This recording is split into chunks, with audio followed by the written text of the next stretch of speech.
കൂട്ടുകാരെ എല്ലാവർക്കും പുതിയ വീഡിയോയിലേക്ക് സ്വാഗതം. ഇന്ന് നമുക്ക് കുറഞ്ഞ ചേരുവകൾ വെച്ച് വീട്ടിൽ പെട്ടെന്ന് നല്ല രുചികരമായ ഒരു വെജിറ്റബിൾ ബിരിയാണി തയ്യാറാക്കുന്നത് എങ്ങനെയെന്ന് നോക്കാം.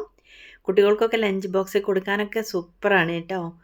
ആദ്യമായിട്ട് നമുക്കിതിൻ്റെ റൈസ് ഒന്ന് വേവിച്ചെടുക്കാം. കുക്കറിൽ വേണമെങ്കിൽ ഒരുമിച്ചും വെക്കാം കേട്ടോ. ഇനി നമുക്ക് ഒരു കടായിലേക്ക് അല്പം നെയ്യൊഴിച്ച് അതിലേക്ക് പട്ടയും ഗ്രാമ്പും ഏലക്കായും ചേർത്ത് കൊടുക്കാം. ബേ ലീഫൊക്കെ ഉണ്ടെങ്കിൽ അതൊക്കെ ചേർത്ത് കൊടുക്കാം കേട്ടോ. എൻ്റെ കയ്യിൽ ഇതേ ഉണ്ടായിരുന്നുള്ളൂ, അതുകൊണ്ടാണ് ഇത്രയും സ്പൈസസ് ചേർത്ത് കൊടുത്തത്. ഇനി നമുക്ക് അരിയുടെ അളവിനനുസരിച്ച് ഇരട്ടി വെള്ളം ഇതിലേക്ക് ചേർത്ത് കൊടുക്കാം കേട്ടോ. ഇനി നമുക്ക് ഒരു ചെറുനാരങ്ങയുടെ അരമുറിയുടെ ജ്യൂസ് എടുത്ത് അതിലേക്ക് ചേർത്തിട്ടുണ്ട്. പാകത്തിന് ഉപ്പും കൂടി ചേർത്ത് കൊടുക്കണം. റൈസിലേക്കൊക്കെ പിടിക്കാൻ പാകത്തിനുള്ള ഉപ്പും കൂടി വെള്ളത്തിലിട്ട് കൊടുക്കണം. നോക്കിയിട്ട് വേണം ചെയ്യാൻ. ഇങ്ങനെ ചെറുനാരങ്ങ നീര് ചേർത്ത് കൊടുത്താൽ ചോറൊന്നും ഒട്ടിപ്പിടിക്കില്ല കേട്ടോ. നന്നായിട്ട് വെന്ത് പാകത്തിനായിട്ട് കിട്ടും നമുക്ക്. ഈ സമയം നമ്മൾ കഴുകി വൃത്തിയാക്കി വെച്ചിട്ടുള്ള അരി വെള്ളം വരാനായിട്ട് വെക്കണം. എന്നിട്ട് വെള്ളം തിളയ്ക്കുമ്പോൾ ഇതിലേക്ക് ചേർത്ത് എന്നിട്ട് നമുക്കൊന്ന് ഇളക്കി യോജിപ്പിക്കാം. ഒരല്പം ഉപ്പ് കുറവുണ്ടായിരുന്നു, അപ്പോൾ ഞാൻ അതും കൂടി ചേർത്ത് അടച്ചു വെച്ച് വേവിക്കുകയാണ് കേട്ടോ. ഹൈ ഫ്ലെയിമിലാണ് ആദ്യം നമ്മൾ ഇടുന്നത്. ഇങ്ങനെ വെക്കുമ്പോൾ കുക്കറിൽ വേണമെങ്കിൽ ഒരുമിച്ച് വെക്കാം കേട്ടോ മസാലയുടെ കൂടെ. ചിലർക്ക് പെട്ടെന്ന് വെന്ത് പോകുമെന്നുള്ള ഒരു സംശയം പറഞ്ഞു, അതുകൊണ്ടാണ് ഞാൻ സെപ്പറേറ്റ് ആയിട്ടൊന്ന് വെച്ച് നോക്കട്ടെ എന്ന് വിചാരിച്ചത്.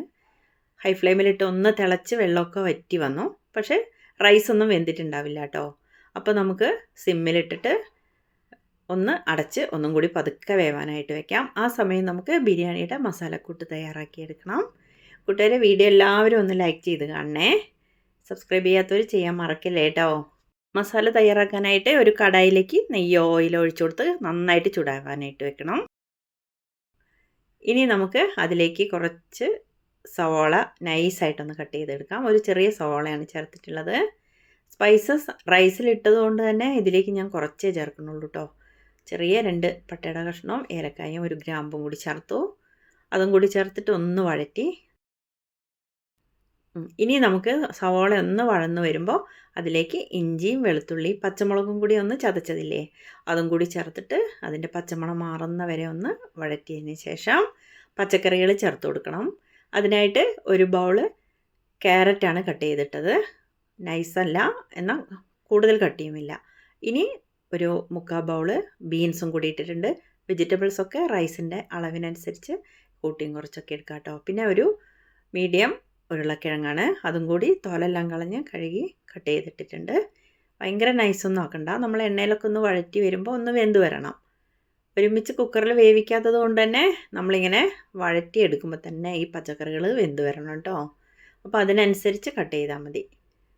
വലുതാക്കിയിട്ട് വേണമെങ്കിൽ വേവിച്ചെടുക്കേണ്ടി വരും. ഇനി നമുക്കതിലേക്ക് സോയാബീനാണിത്. സോയാബീൻ വെള്ളത്തിലിട്ട് കഴുകി വൃത്തിയാക്കി എടുത്തത് ഒരു 2 വലിയ സ്പൂൺ ചേർത്തു. ചെറുതാണ് കേട്ടോ സോയാബീൻ. ഇത്രയുമാണ് ചേർത്തത്. അതും അവരവരെ ഇഷ്ടം പോലെ ചേർത്ത് കൊടുക്കാം. എന്നിട്ട് നന്നായിട്ടൊന്ന് വീണ്ടും നമുക്കൊന്ന് ഇളക്കി വഴറ്റിയെടുക്കണം. എണ്ണയിലൊന്ന് വഴന്ന് മൂത്ത് വെന്ത് വരട്ടെ കേട്ടോ. കൂടുതൽ സമയം ബ്രൗൺ കളർ ആവുന്നത് വരെ ഒന്നും വെക്കേണ്ട ആവശ്യമില്ല. അത്യാവശ്യം ഒന്ന് വെന്ത് വന്നാൽ മതി. നമുക്ക് മനസ്സിലാവില്ലേ? ഒരല്പം ഉപ്പും കൂടി ചേർക്കാം വേണമെങ്കിൽ, എന്നാൽ പച്ചക്കറിയിലേക്കൊക്കെ ഒന്ന് പിടിക്കാൻ വേണ്ടിയിട്ട്. അത്യാവശ്യം ഒന്ന് വഴന്ന് വരുമ്പോൾ ഞാനിത് വെള്ളത്തിലിട്ട് കുതിർത്തെടുത്ത് വേവിച്ച ഗ്രീൻ പീസാണ് ഇനി ചേർക്കണത് കേട്ടോ. അതും ആവശ്യം പോലെ ചേർക്കാം, എന്നാൽ അത് കൂടുതൽ ചേർക്കേണ്ട ആവശ്യമില്ല. അത്യാവശ്യം നമ്മൾ വിളമ്പി വരുമ്പോഴൊക്കെ ഓരോന്നൊക്കെ അവിടെയും ഇവിടെയും കടിക്കുമ്പോഴാണ് നല്ല ടേസ്റ്റ് ഉണ്ടാവുക അല്ലേ. അത്രയും ചേർത്താൽ മതി. വീണ്ടും നമുക്ക് നല്ലപോലെ ഒന്ന് വഴറ്റിയെടുക്കണം. ഇനി വെജിറ്റബിൾസിലേക്കൊക്കെ ഒന്ന് ഉപ്പൊക്കെ പിടിച്ച് വരണ്ടേ, അതിനനുസരിച്ചുള്ള ഉപ്പും കൂടി ഇവിടെ ചേർത്തിട്ടുണ്ട്. നമ്മൾ റൈസിലും ഉപ്പ് ചേർത്തിട്ടുണ്ട്, അപ്പോൾ ഇതും കൂടി നോക്കിയിട്ട് ചേർത്താൽ മതി കേട്ടോ. എനിക്കൊരു പൊടിക്ക് കൂടിപ്പോയി, അതാണ് ഞാൻ പ്രത്യേകം ശ്രദ്ധിക്കാൻ പറയുന്നത്. ഇനി ഒരല്പം മഞ്ഞൾപ്പൊടി ചേർത്ത് കൊടുക്കാം. കളറൊക്കെ ആയിക്കോട്ടെ, പച്ചക്കറി ഒന്ന് വെന്ത് വരട്ടെ. കളറ് ഒക്കെ പിടിച്ചിട്ട് ജസ്റ്റ് ഒന്ന് വഴന്ന് വന്നാൽ മതി, കരിയണ്ട. നന്നായിട്ടൊന്ന് വഴന്ന് വേവണം കേട്ടോ. നന്നായിട്ടൊന്ന് വഴന്ന് വെന്ത് വരട്ടെ. മഞ്ഞപ്പൊടിയുടെ കളറും ഉപ്പൊക്കെ കിഴങ്ങിലേക്കും ക്യാരറ്റിലേക്കൊക്കെ ഈ സമയം പിടിച്ചിട്ടുണ്ടാവും. ഗ്രീൻ പീസിൽ ഞാൻ അല്പം ഉപ്പ് ചേർത്താണ് കേട്ടോ വേവിച്ചെടുത്തത്. ഇനി ഈ സമയം നമുക്ക് ഒരു പഴുത്ത വലിയ തക്കാളി നൈസായിട്ടൊന്ന് കട്ട് ചെയ്തത് ഇതിലേക്ക് ചേർത്ത് കൊടുക്കാം. നല്ലപോലെ ഒന്ന് വഴറ്റിയെടുക്കാം. തക്കാളിയുടെ ജ്യൂസൊക്കെ ഒന്ന് ഇറങ്ങി ഒന്ന് വഴന്ന് വരുമ്പോൾ അല്പം മുളക് പൊടി ചേർക്കണം. കാശ്മീരി ചില്ലി പൗഡർ ആയതുകൊണ്ടാണ് ഇത്രയും ചേർത്തത്. നോക്കിയിട്ട് ചേർത്താൽ മതി കേട്ടോ. എരിവുള്ളതാണെങ്കിൽ ഒരു ചെറിയ സ്പൂൺ മല്ലിപ്പൊടിയും കൂടി ചേർത്തിട്ടുണ്ട് കേട്ടോ. വീണ്ടും നമുക്ക് ഇതൊന്ന് വഴറ്റിയെടുക്കാം. ഇനി വേണ്ടത് ഗരം മസാലയാണ് കേട്ടോ. നല്ലൊരു ഫ്ലേവറൊക്കെ കിട്ടണ്ടേ, അതിന് വേണ്ടിയിട്ട് ഒരു ചെറിയ സ്പൂൺ ഗരം മസാലയും കൂടി ചേർത്തു. നല്ലപോലെ ഒന്ന് വഴറ്റിയെടുക്കാം. പൊടിയുടെ കരിഞ്ഞ മണമൊന്നും വരണ്ട, നോക്കിയിട്ട് വേണം ചെയ്യാൻ. ഇനി പുതിനയും മല്ലിച്ചപ്പും ഫ്രഷായത് കഴുകി കട്ട് ചെയ്തിട്ടിട്ടുണ്ട്. വീണ്ടും നമുക്ക് ഇത് നല്ലതായിട്ടൊന്ന് വഴറ്റിയെടുക്കണം. ഇനി ഇതൊന്ന് വെന്ത് വരാനും എല്ലാ മസാലയും ഒരുമിച്ച് പിടിച്ച് വരാൻ വേണ്ടിയിട്ട് ഒരല്പം വെള്ളം ഒഴിച്ചു കേട്ടോ. എന്നിട്ട് നന്നായിട്ടൊന്ന് ഇളക്കിയിട്ട് ഒന്ന് അടച്ചു വെച്ച് ഒന്ന് തിളപ്പിച്ചു. എന്നിട്ട് നല്ലപോലെ ഈ മസാലയൊന്ന് വെന്ത് വന്നു. നമ്മൾ ചേർത്ത പൊടികളും കിഴങ്ങിലേക്കും ക്യാരറ്റിലേക്കും ഒക്കെ പിടിച്ച് റെഡി ആയിട്ടുണ്ട്. ഇനി അതിലേക്ക് 2 സ്പൂൺ തൈരും കൂടി ചേർത്തു. വീണ്ടും നമുക്കൊന്ന് ഇളക്കി യോജിപ്പിക്കാം. ഉപ്പൊക്കെ പാകമുണ്ടോയെന്നൊക്കെ ഒന്ന് നോക്കണം കേട്ടോ. നല്ലപോലെ ഒന്ന് മിക്സ് ചെയ്താൽ മസാലക്കൂട്ട് ഇവിടെ റെഡി ആയിട്ടുണ്ട്. ഇനി നമ്മൾ നേരത്തെ വേവിച്ച് വെച്ചതല്ലേ റൈസ്, അത് നല്ലപോലെ വെന്തിട്ടുണ്ട്. സിമ്മിലൊക്കെ ഇട്ട് ആ റൈസ് നമുക്കിതിലേക്ക് ചേർക്കാം. അങ്ങനെ അല്ലെങ്കിൽ ഇതിലേക്ക് ഇരട്ടി വെള്ളമൊഴിച്ച് അരിയിട്ട് നമുക്ക് കുക്കറിൽ വേവിച്ചെടുക്കാം.